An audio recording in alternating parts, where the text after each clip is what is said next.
காணப்பட்டார். இவருடைய உணர்வு நாளங்கள் முழுவதும் இறை நாளங்களாக மாறிவிட்டன. அதனால்தான் அவர் வாழும் காலத்திலேயே நிறைய புதுமைகள் செய்தார். மணிக்கணக்கா பேசணும் அப்படின்னு சொன்னார். நீதிபதி சொன்னார், அது ஒன்றும் பிரச்சனை இல்லை, மணிக்கணக்கா பேசிக்கோன்னார். மூணாவது கைதிகிட்ட கேட்டார், உன் கடைசி ஆசை என்னன்னு.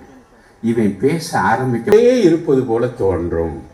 கேட்பார் பிணிக்கும் தகைய வாரங்கள்லாம், சாரி நான் மிஸ் பண்ணிட்டேன், நீங்க சொற்களின் உறைவிடமான இறைவனிடமிருந்து வருகிறார். அதுபோல புனித அந்தோனியார் அத்தகைய இறை ஒன்றிப்பு கொண்டிருந்தவராக இருந்ததால் அவருக்கு கடினமான ஒன்று இருந்தது என்று சொன்னால், துறவிக குருவாக ஜெர்மனியிலே என்னுடைய டாக்டர் பட்டத்திற்காக படித்துக் கொண்டிருந்த பொழுது அவ்வப்பொழுது கடினமாக இல்லை, ஆனால் கீழ்ப்பகுதியில் கடினமாக இருக்கிறது என்று சொன்னார். நான் சொன்னேன், அதெல்லாம் வயசுக்கு ஏற்ற மாதிரி கடினமாகும். இதை பொறுத்தளவில் நான் இந்த குருமானவர்களுக்கு சொல்வது, கீழ்ப்படிஞ்சிரு, நல்லது.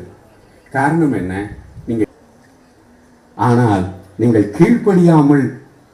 சாயங்காலம் நடந்து கொண்டிருந்தார். அவங்க துறவு மடத்தில் இவர் அப்புறம் போய் அவனை பத்திரமா இறக்கினார். அதற்கு பிறகு என்ன சொல்லிட்டாரு சுப்பீரியர், நினைத்ததெல்லாம் கைகூடும். எனவே அத்தகைய ஒரு புனிதராக நம்முடைய புனிதர் இருந்தார் என்பதுதான் நம்முடைய வரலாறு.